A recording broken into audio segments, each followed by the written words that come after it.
Hello everyone, welcome to our class.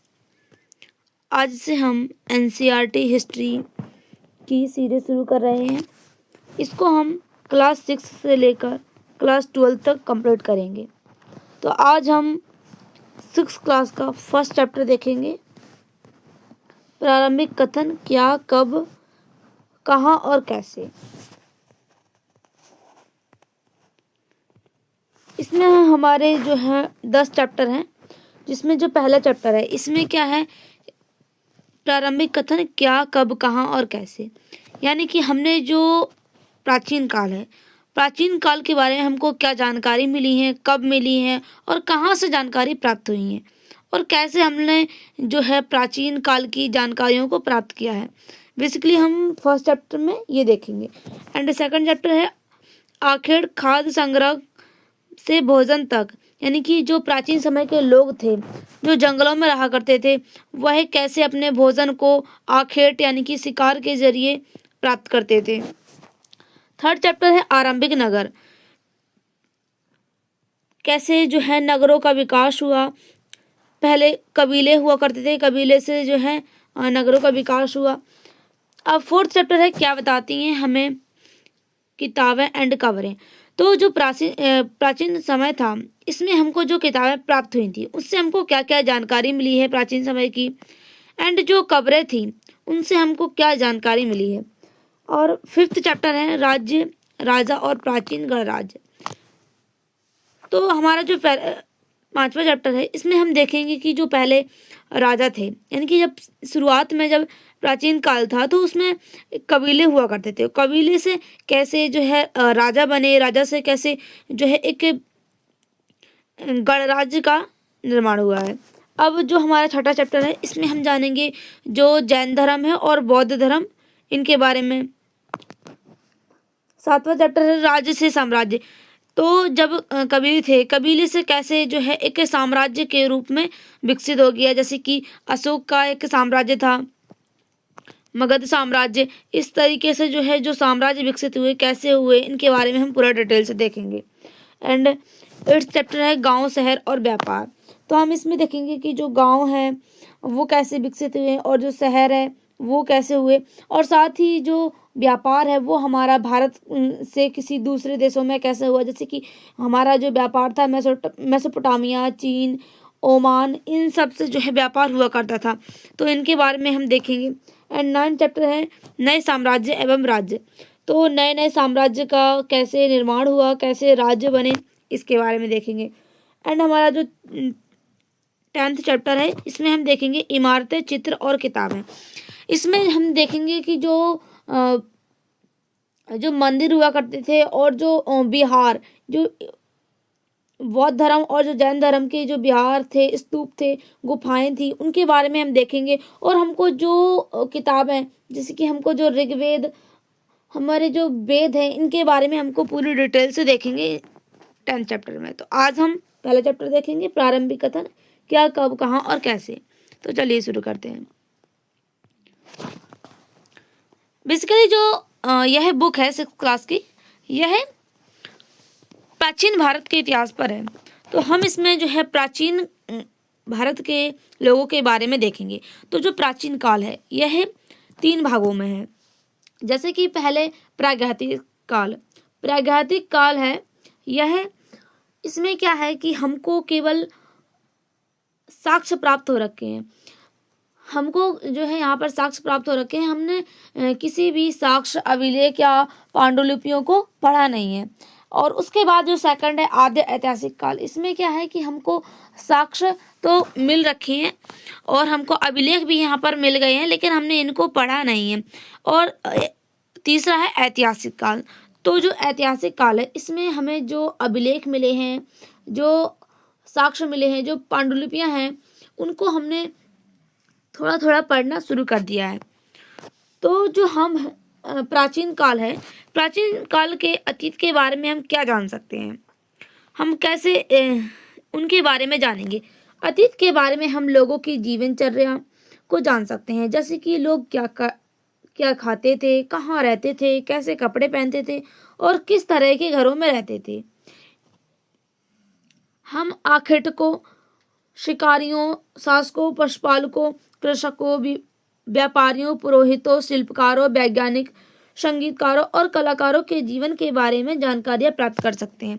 यानी कि जो कृषक थे उनका कैसा जीवन था, व्यापारी लोगों का कैसा जीवन था, जो पुरोहित थे उनका कैसा जीवन था, इन सब के बारे में हम जानेंगे कि यह जब लोग थे ये लोग क्या खाते थे, कहाँ पर रहते थे, कैसे कपड़े पहना करते थे और ये लोग किस तरह के घरों में रहा करते थे। तो जब ये लोग शुरुआत में ये लोग जंगलों में रहा करते थे और गुफाओं में। खाने के लिए यह आखेट यानी कि शिकारी कर आखेट करके अपना भोजन प्राप्त करते थे, शिकारियों को मारकर शुरुआत में। और उसके बाद ये कपड़े यानी कि जो कपड़े क्या पहना करते थे कि जो जानवर हैं उनकी जो खाल होती है उसी के ये लोग जो है कपड़े पहना करते थे। यही नहीं, हम यह भी जान सकते हैं कि लोग पहले कौन से नाटक देखा करते थे और कौन सी कहानियां सुना करते थे और बच्चे कौन से खिलौने से खेला करते थे या फिर कौन कौन सी जीत किया करते थे, इनके बारे में हम देखेंगे। तो अब हम देखें जो प्राचीन काल के लोग थे यह लोग कहाँ पर रहते थे। कई लाख वर्ष पूर्व ज्यादातर लोग नदियों, तालाबों इत्यादि के पास रहते थे, क्योंकि यहाँ इन लोगों को शिकार करने के लिए जानवर, प्राकृतिक चीज जैसे फल, सब्जी, जड़ इत्यादि प्राप्त हो जाती थी। इन लोगों में कुछ कुशल संग्राहक भी थे जो आसपास के विशाल समंदर से परिचित होते थे और अपने समुदाय के लोगों के लिए भोजन का संग्रह किया करते थे। तो जो प्राचीन काल के लोग थे ये लोग कहाँ रहा करते थे।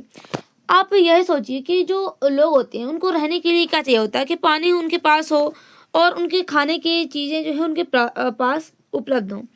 तो बेसिकली ये लोग भी जो है ऐसी जगह पर रहा करते थे जहाँ पर इनको जो है पानी उपलब्ध हो जाए, इनके खाने के लिए फूड उपलब्ध हो जाए। तो ये लोग जो है नदियों के पास रहा करते थे, जो नदियाँ हैं, तालाब है, यहाँ से इनको जो है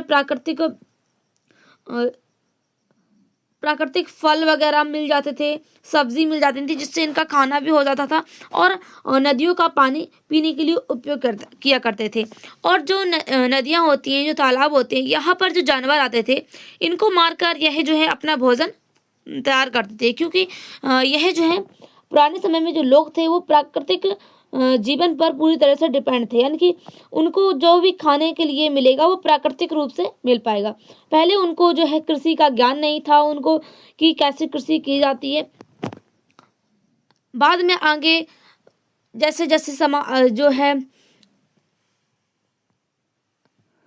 जो जंगलों में रहा करते थे, जंगल से फिर जब उन्होंने गांव विकसित किया, गांव से कबीले में बसे, तो इस प्रकार से जो है उन्होंने कृषि सीख ली। साथ साथ लोहे का आविष्कार हो गया था बाद में। लगभग 8000 वर्ष पूर्व सर्वप्रथम मनुष्य ने गेहूं व जौ फसलों को सुलेमान और किर्थर की पहाड़ियों के कुछ क्षेत्रों में उपजाना आरंभ किया। यानी कि जब पहले लोग थे उनको कृषि का कोई ज्ञान नहीं था, उनको जो है कृषि के बारे में कुछ पता नहीं था। लेकिन जब लगभग 8000 वर्ष पूर्व इन्होंने मनुष्यों ने गेहूं और जौ की खेती करना स्टार्ट किया था। कहाँ पर कि सुलेमान और किर्थर की जो पहाड़ियां हैं वहां पर इन्होंने जो है गेहूं और जौ की फसलें उगाने आरंभ किए थे। उन्होंने गाय, बैल, भेड़, बकरी, कुत्ता जैसे जानवरों को पालतू बनाना शुरू किया था और वे लोग गांव में रहते थे। यानी कि क्योंकि जब ये लोग थे ये लोग जो है पहले जानवरों से ही अपना शिकार किया करते थे, तो इन्होंने जो है उन्हीं जानवरों को जो है अपना पालतू जानवर बनाया था जो इनके काम आ सके। जैसे कि जो गाय थी, गाय से ये लोग जो है दूध निकाल कर जो है इनके लिए दूध भोजन के रूप में काम हो सकता था, इसीलिए जो है इन्होंने ऐसे जानवरों को पालना स्टार्ट कर दिया था। उत्तर पूर्वी में गारो तथा मध्य भारत में विंध्य पहाड़ी क्षेत्र अन्य कुछ ऐसे क्षेत्र हैं जहां कृषि का विकास हुआ, जहां सबसे पहले चावल उपजाया गया। वे स्थान जहां विंध्य के उत्तर में स्थित है, यानी कि जो उत्तर पूर्व में गारो है और विंध्य की पहाड़ियां हैं, ऐसे क्षेत्रों में कृषि का विकास पहले हो गया, क्योंकि जो विंध्य पहाड़ियां हैं यहाँ पर एक नदी थी ताप्ती नदी। इस नदी से जो है लोगों ने पानी स्टार्ट किया सिंचाई के लिए, और इन्होंने पानी उपलब्ध किया, वहाँ पर सिंचाई की अपने खेतों में, और इन्होंने यहाँ से जो है चावल उपजाना स्टार्ट कर दिया। जैसे कि आप यहाँ पर देखें तो मैप में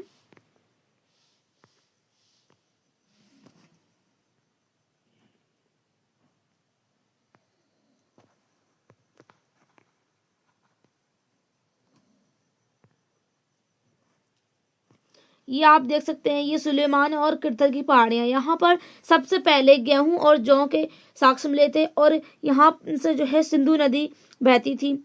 तो इस नदी से जो है इन्होंने अपनी कृषि के लिए पानी उपलब्ध करवाया, और यहाँ जो है सबसे पहले जो साक्ष्य थे वो हमको मिले थे।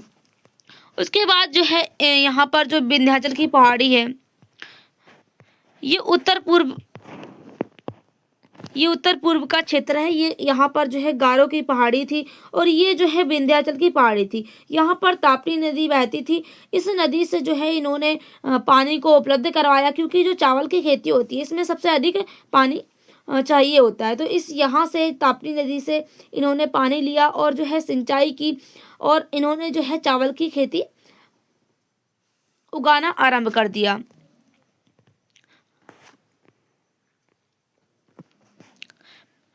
प्राचीन काल में हमको जो सभ्यताएं थी, वो ज्यादातर सभ्यताएं हमको नदियों के पास में ही देखने को मिली हैं। जैसे कि जो सिंधु नदी है, इस नदी के पास में सबसे अधिक सभ्यताएं देखने को मिली थी, जैसे कि हड़प्पा सभ्यता, मेसोपोटामिया की सभ्यता, रोमन सभ्यता। ये सब सभ्यताएं जो है हमको यहीं पर देखने को मिली है, नदियों के पास में।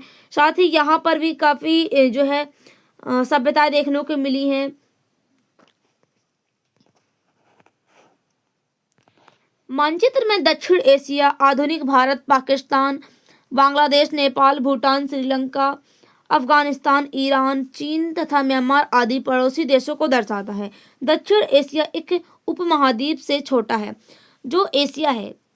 तो एशिया में हमारा भारत जो है वो दक्षिण एशिया में पड़ता है। तो जो यह एक छोटा भाग है पूरे एशिया का, लेकिन विशालता और बाकी एशिया के समुद्रों, पहाड़ियों और पर्वत से बड़े होने के कारण इसे प्राय उपमहाद्वीप कहा जाता है।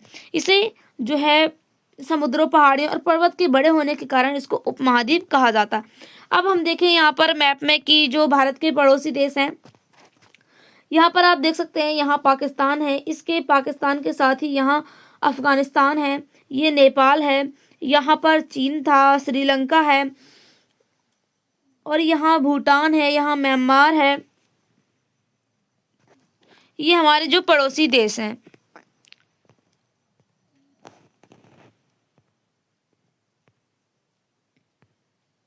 अब हम देखें कि लगभग 4700 वर्ष पूर्व सिंधु व उनकी सहायक नदियों के किनारे आरंभिक नगर का विकास हुआ। जो सिंधु नदी है, हमने अभी देखा, डिस्कस किया कि जो सिंधु नदी थी, क्योंकि जो नदियां थी उनके पास में ही नगरों का विकास हुआ था, क्योंकि सबको जो है पानी उपलब्ध चाहिए होता है, क्योंकि अगर पानी नहीं होगा तो जीवन संभव नहीं है। तो जो नगर थे वो भी नदियों के किनारे ही विकसित हुए। इन्हीं नगरों में विकसित सभ्यता सिंधु घाटी सभ्यता के नाम से जानी जाती है। यानी कि जो सिंधु घाटी की सभ्यता है, यह इन्हीं नगरों के पास में विकसित हुई थी, जहां गंगा व इसकी सहायक नदियों के किनारे समुद्री तटवर्ती इलाके में नगरों का विकास हुआ। लगभग 2500 वर्ष पूर्व हुआ था सिंधु घाटी सभ्यता का विकास। गंगा के दक्षिण में इन नदियों के आसपास का क्षेत्र प्राचीन काल में मगध, जो कि वर्तमान में बिहार में के नाम से जाना जाता है, इसके शासक बहुत शक्तिशाली थे और उन्होंने एक विशाल राज्य स्थापित किया, जहां देश के अन्य हिस्सों में भी ऐसे राज्यों की स्थापना की गई।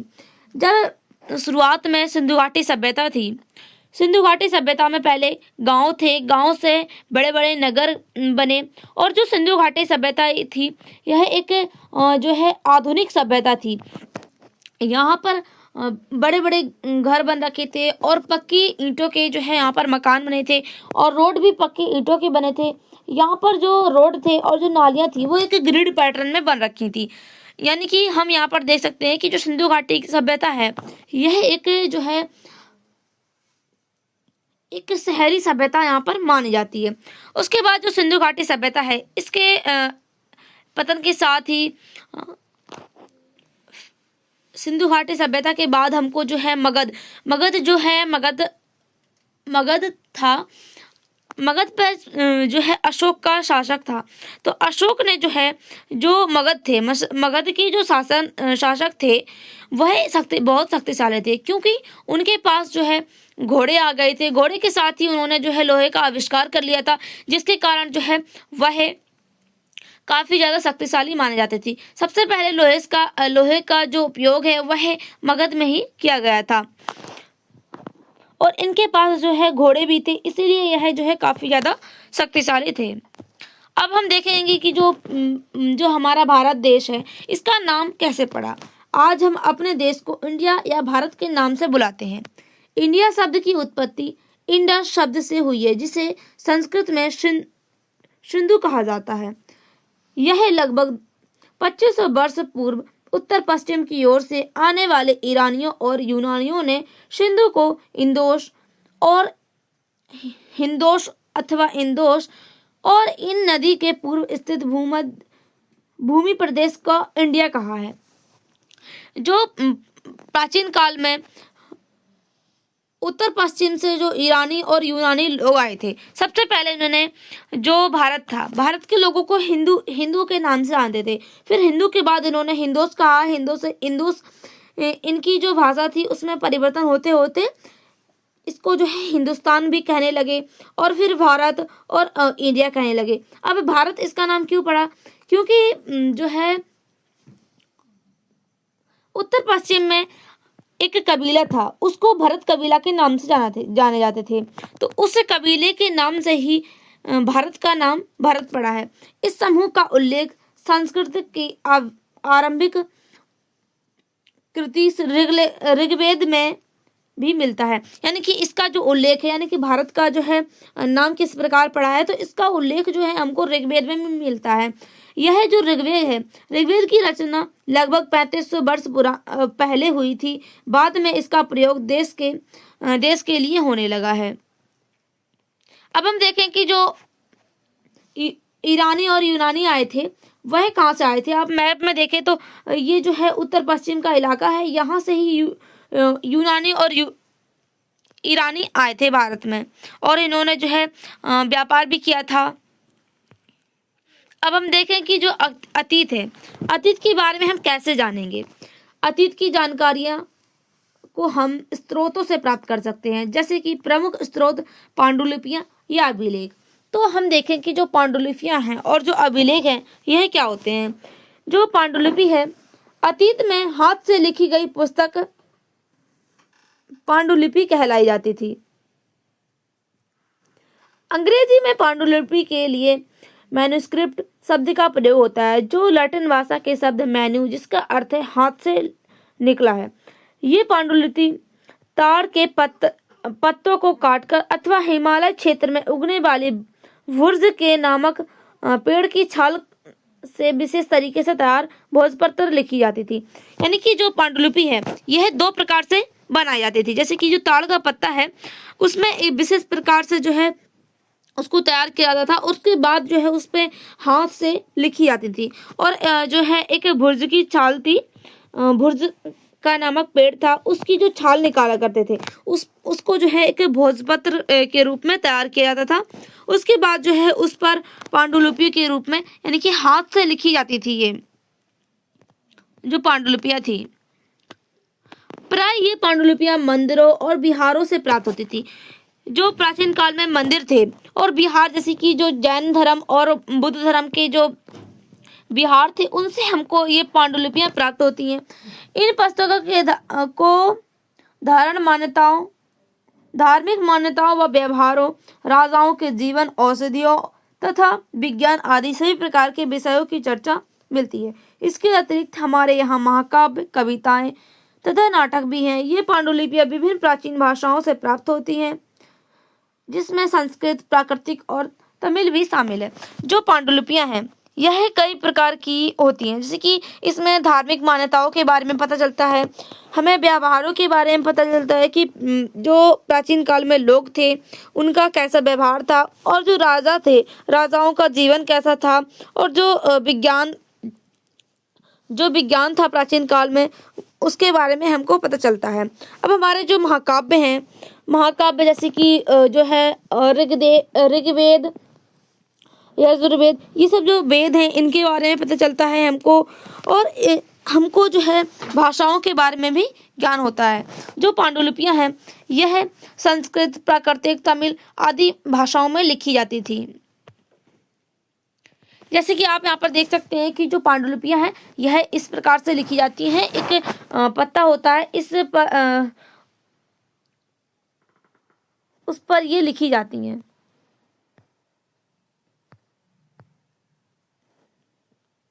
अब अभिलेख क्या होता है? अभिलेख, हम अभिलेखों का अध्ययन कर सकते हैं। अशोक नामक शासक के आदेश पर उत्कीर्ण करवाया गया लगभग 2250 वर्ष पुराना अभिलेख अफगानिस्तान के कंधार से पुरातत्वविदों को प्राप्त हुआ है। यह अभिलेख यूनानी तथा अरामाइक नामक दो विभिन्न लिपियों तथा भाषाओं से लिखा गया है। जो अभिलेख होता है इसके बाद यह जो होता है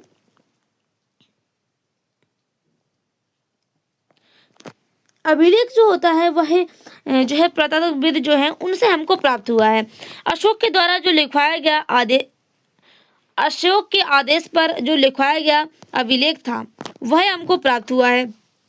यह अफगानिस्तान के कांधार से प्राप्त हुआ है और यह यूनानी और अरामाइक नामक दो लिपियों और भाषाओं में प्राप्त हुआ है। जैसे कि हम यहाँ पर देख सकते हैं कि ये जो अभिलेख है यह पत्थरों पर बनवाया जाता था। जैसे कि आज के समय में हम देखें तो जब अगर कोई व्यक्ति मंदिर का निर्माण करता है या फिर कोई सड़क का निर्माण करता है तो उस पे जो है एक पत्थर पे अपना नाम लिखवाता है कि इस व्यक्ति ने जो है इस मंदिर का या इस सड़क का उद्घाटन किया है, इस सड़क का निर्माण किया है। तो इसी प्रकार से जो अभिलेख होते हैं ये होते हैं, इसमें यह जो है पत्थर पर और धातु पर लिखे जाते हैं।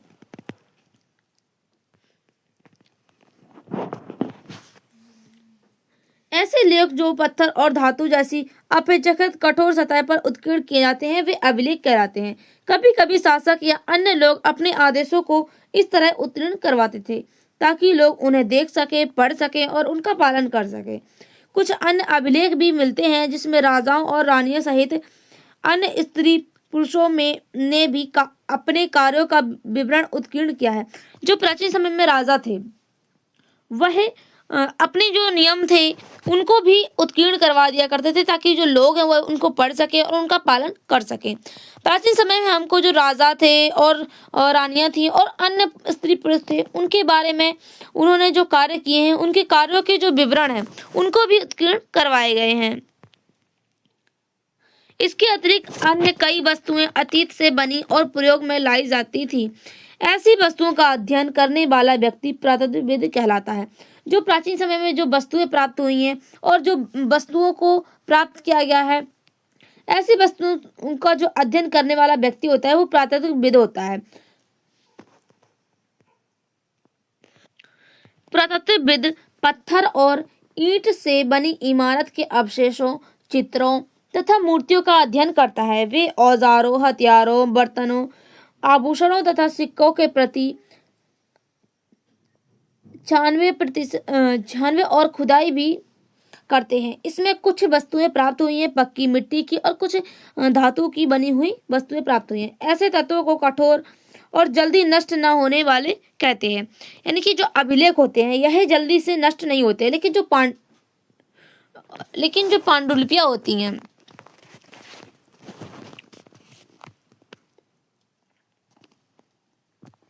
जो अभिलेख होते हैं यह पत्थर पर लिखवाए जाते हैं, इसीलिए यह जो है जल्दी से नष्ट नहीं होते हैं। अब हम देखें तो जैसे कि यहाँ पर जो है इस तरह के जो बर्तन प्राप्त हुआ था, जैसे ये बर्तन है और यहाँ पर ये जो अभिलेख हैं ये प्राप्त हुए थे। प्राचीन समय में ये लोग जो है पुरातात्विकविद जानवरों, चिड़ियों और मछलियों की हड्डियां ढूंढते हैं। पुरातात्विकविद जो होते हैं वो मछलियों, जानवरों की हड्डियां ढूंढते हैं।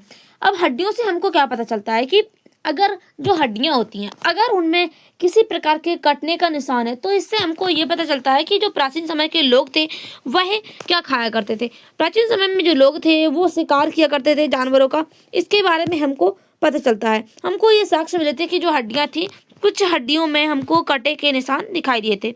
इससे उन्हें यह जानने में मदद मिली है कि अतीत के लोग क्या खाते हैं। वनस्पतियों के अवशेष बहुत मुश्किल से बच पाते हैं। जो वनस्पतियां होती हैं उनके अवशेष इतने सालों तक, काफी लंबे सालों तक बच पाना मुश्किल होता है। इसीलिए हमको जो हड्डियों के जो अवशेष मिले हैं उनके माध्यम से ही हमको ये पता चल सका है कि वह जो लोग थे वह मांस भी खाया करते थे। यदि अन्न के दाने और लकड़ी के टुकड़े जल जाते हैं, जो अन्न के दाने होते हैं अगर वह जले होते हैं तो वह बच जाते हैं और हमें उनके साक्ष्य मिल जाते हैं। तो ऐसे साक्ष्य हमको जो सरस्वती सिंधु सभ्यता है वहाँ की, जो मेसोपोटामिया है वहां से हमको देखने को मिले थे। हमको गेहूं के जो साक्ष्य मिले थे, आधे जले गेहूं के साक्ष्य जो बचे हुए थे, यानी कि आधे जले रूप में बच गए थे, जिससे हमको उनके साक्ष्य प्राप्त हुए थे। अब पांडुलिपियां, अभिलेख और तथा पुरातत्व से ज्ञात जानकारियों के लिए इतिहासकार प्राप्त स्रोत का प्रयोग करते हैं। जो इतिहासकार हैं यह अभिलेखों, पांडुलिपियों और पुरातत्वविद की जानकारियों को इतिहासकार के द्वारा प्राप्त करते हैं और इसको स्रोत शब्द का प्रयोग किया जाता है। इतिहासकार इन्हें कहते हैं कि जो अतीत का अध्ययन करते हैं। इन स्रोतों की सहायता से हम धीरे धीरे अतीत का पुनर्निर्माण करते हैं। अतः इतिहासकार तथा पुरातत्वविद उन जासूसों किसी की तरह हैं जो इन सभी स्रोतों का प्रयोग सुराग के रूप में कर अतीत को जानने को प्रयास करते हैं। यानी कि जो इतिहासकार हैं वह पुरातत्वविद की सहायता से जो उन्होंने अभिलेख और जो उन्होंने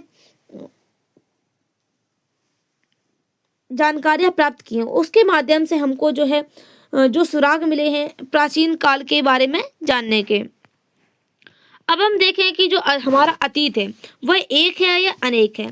तो जो अतीत है, इस पुस्तक में के शीर्षक हमारे अतीत यानी कि अतीत शब्द का प्रयोग बहुवचन के रूप में यहाँ पर किया गया है, क्योंकि अलग अलग समूह के लोगों के लिए इस अतीत के अलग अलग मायने होते हैं।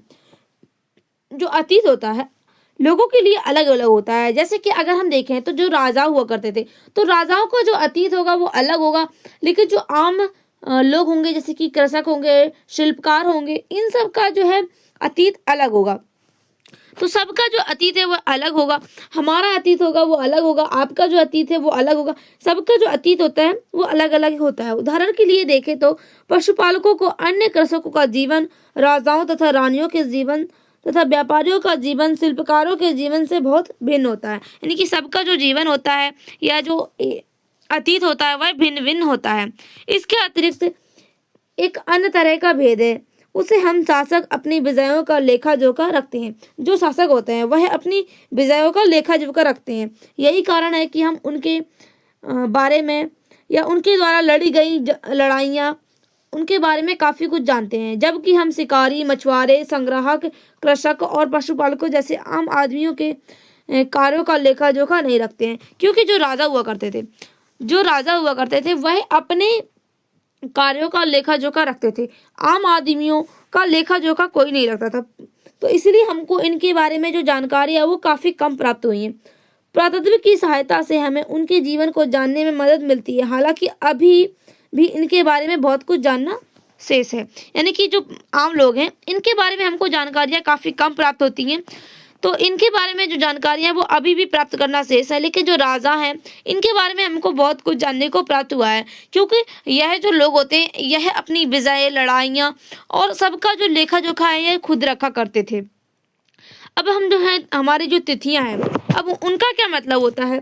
वर्ष की गणना ईसाई धर्म के प्रवर्तक ईसा मसीह के जन्म की तिथि से की जाती है।